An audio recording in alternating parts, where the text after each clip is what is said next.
So Jim, tell us a bit about yourself and what brought you to running the Boston Marathon. First things first is I am not a runner. This might come as a surprise to some people. So last February, I'm tying my shoes and I'm like getting out of breath, bending over to tie my shoes. And I'm like, I think I have a problem here. I think I need to be a little more active if I'm getting out of breath tying my shoes. And I decided, you know what, I think it's time to, like everybody else gets that kick, especially around the beginning of the year. They're like, oh, I'm going to go to the gym. I'm going to do all these amazing things and all this stuff. My friend, Stephanie Renzullo. Oh, yes. She always teases me about, you should come to this awesome gym we have called Crossfit. Now, anybody knows anything about CrossFit? Basically, if you don't know about what it is, you basically think it's a bunch of crazy people hurting themselves, lifting weight that's way too much, all those kind of things. It's like a little intense. By the way, that is accurate. I basically said, you know, I'll give it a shot. So these guys down in Thomaston, Connecticut, they run this CrossFit gym called Crossfit Override. I basically jumped into that, did about 2 months with a personal trainer. Her name's Amy. She's been fantastic. I remember part of the warm-ups were go for a run. You know, we're going to run 400 meters, which is like, by the way, it's like nothing. It takes most people 2 minutes, maybe minute and a half or something like that. I was like basically out of breath. I could barely walk the thing, never mind run it. But it's one of those kind of like love-hate things. Like you're like, oh, this is really hard. And you just basically kept pushing myself. And every day I would go to class and I'm going to run a little bit more and a little bit more. To the point where in the summer I was running 5Ks before every class. Wow. And it was like, everybody thought it was crazy. It's like 100 degrees out. I'm like, why is Jim running outside in the parking lot in laps and circles? So I basically gotten a fitness kick, right? And it's been very successful. I've lost today 140 pounds or 150. I also work at Connect's Credit Union, which is an important part of this piece because this is where the connection happens here with the See What Kids at Heart thing. And Frank Vancini, was CEO at Connect's, has been noticing we had this little thing. He has like a step counter on his watch. We're going back and forth on what are you eating, how many steps you doing, what have you been doing. So yeah, I said, you know, I wanted this bucket list thing. It has a run like a marathon, in particular the Boston Marathon. He says, you know what? I have just the person you need to talk to.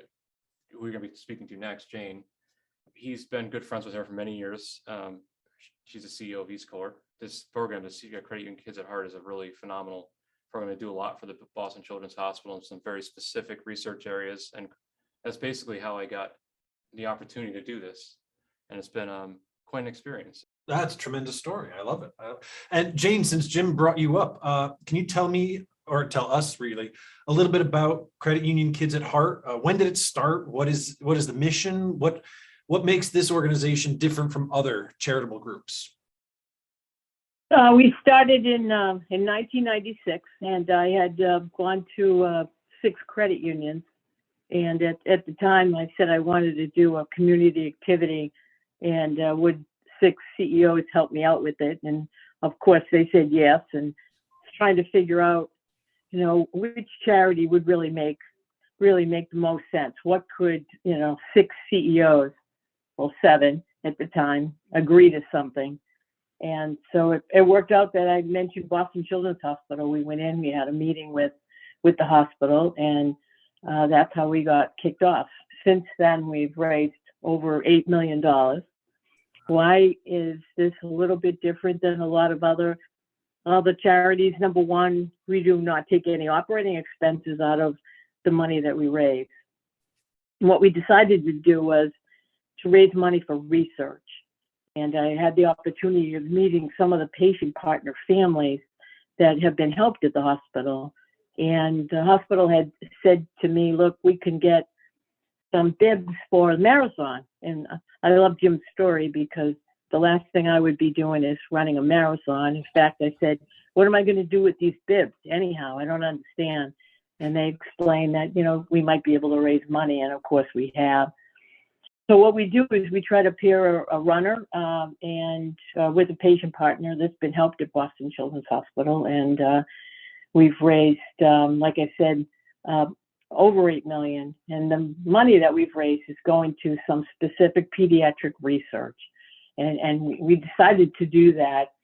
A lot of times when you run a marathon, your fundraising is going into a general fund. Some cases it would be, turn the lights on in the hospital, so on and so forth. And at the time, I felt really strongly that I didn't really want to raise money for that. I really wanted to raise money for specific things that some of the children were born with, and what could we do to help to make their lives better. And so the research that we're sponsoring is research that covers a disease called moya moya. We went into research that is looking at pediatric brain cancer and seizures and cerebral palsy. And so at the end of the day, what has happened is that there's been a lot of success. Sometimes some of these research projects, they go to the drug companies to try to get funding. In a lot of cases, they have to have something that they've already discovered before they can get a huge amount of money. So we ended up being the perfect fit for the type of research that we're doing. And the hospital's been great. This year we got 8 bib numbers. We gave one to Jim at Connex.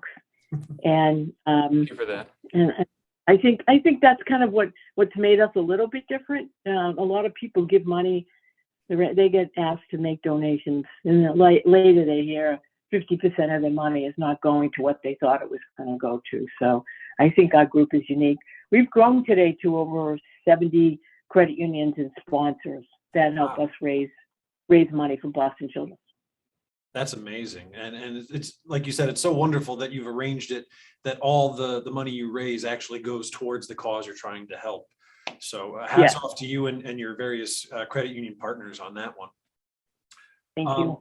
Jim, I know you're partnered up with a very specific patient over at Boston Children's Hospital, and we're joined by her mom, Chrissy. Chrissy is Maddie's mom.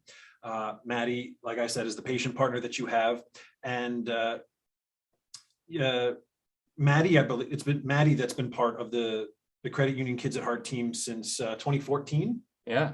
Wow, impressive. So, Chrissy, can you give us a little insight into Maddie and how the Boston Children's Hospital has helped her, and maybe talk a little bit also about the way that Credit Union Kids at Heart has sort of helped with all this? Yeah, sure.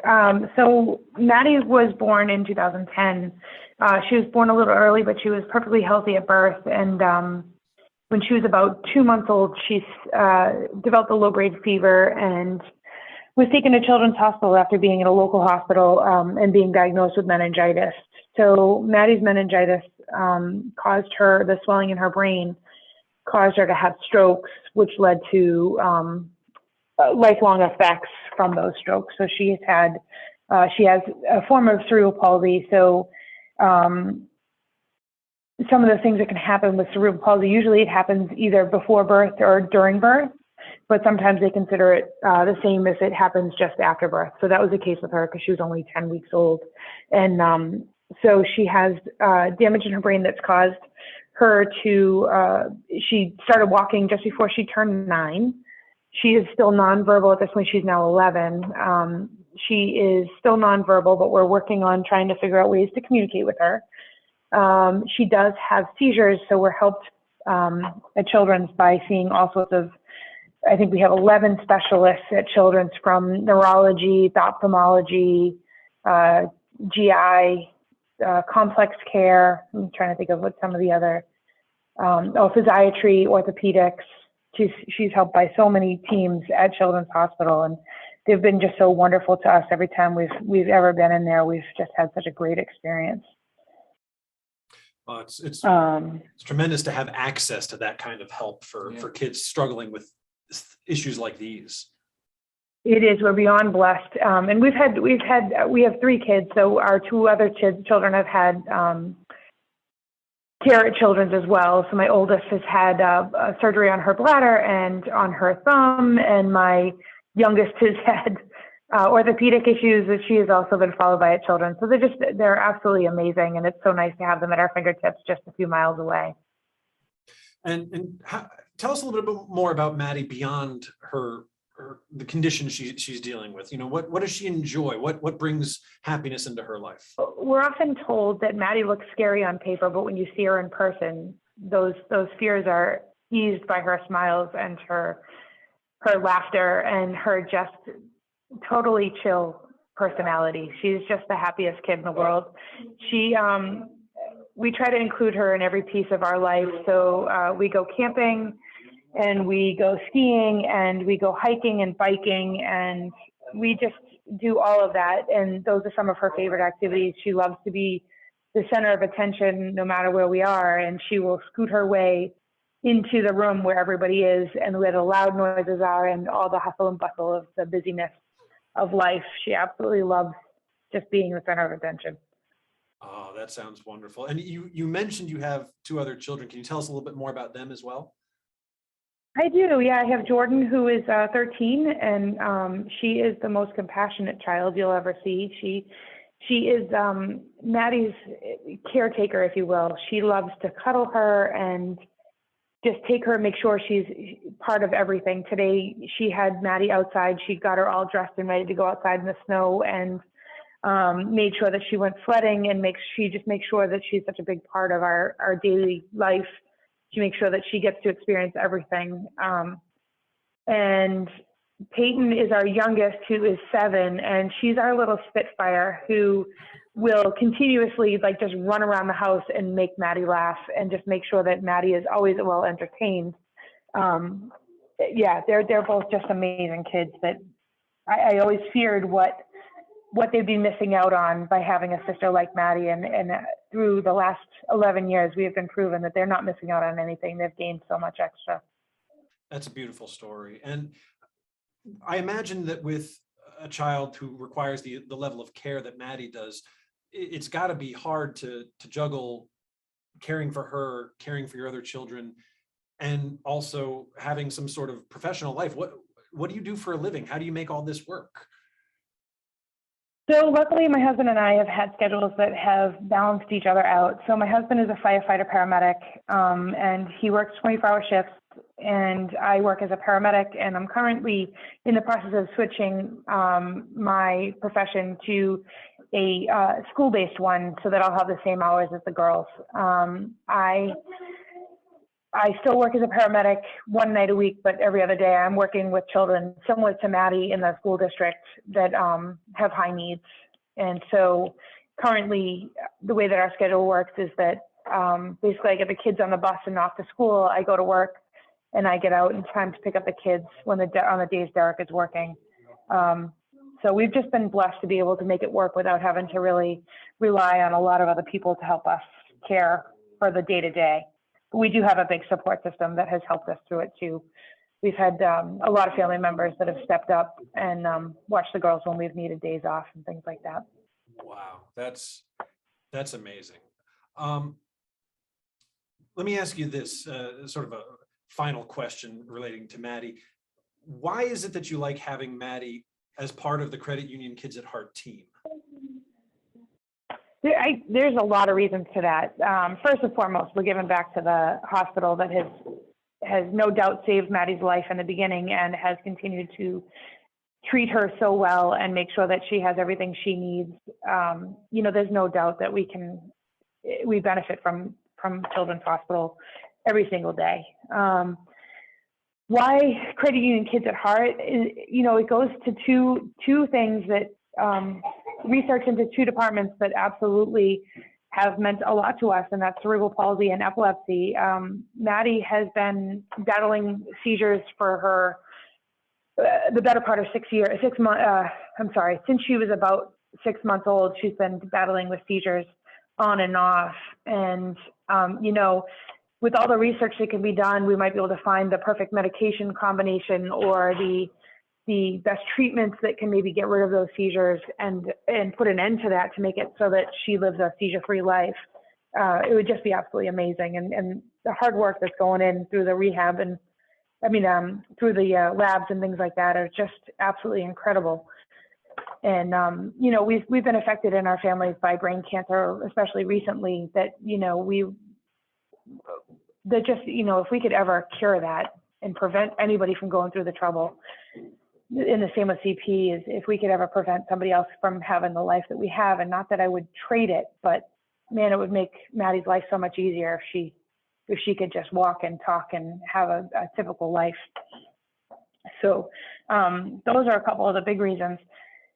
But one of the other reasons that I don't think that they think about too much is the bonds that you make between families, within families, and, you know, just being a part of, you know, networking with other families that maybe get what we get. You know, they have lived this life and enjoy their families just as much. And, you know, some of them are at different stages. Some people may be a little bit older and have gone through some of the things that we are yet to go through. And some where, you know, we're going to help along the way that we've hit things that they're running into, you know, specialists and everything. All those things are just so important to network. So there's just so much support everywhere. It's just incredible.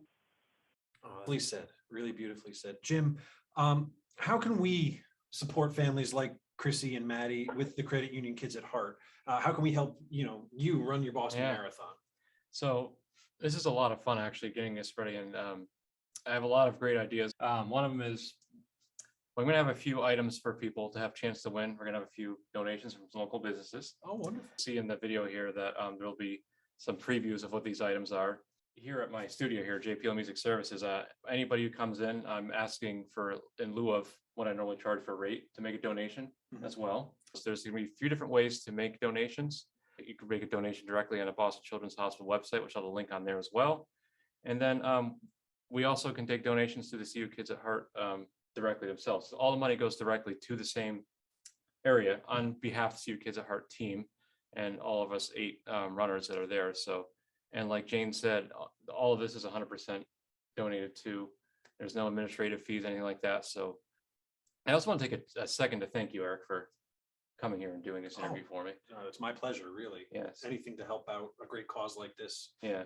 As well as, you know, Jane and Chrissy for your time, and the folks behind the scenes that made this happen as well. Again, thank you everyone for coming together on this.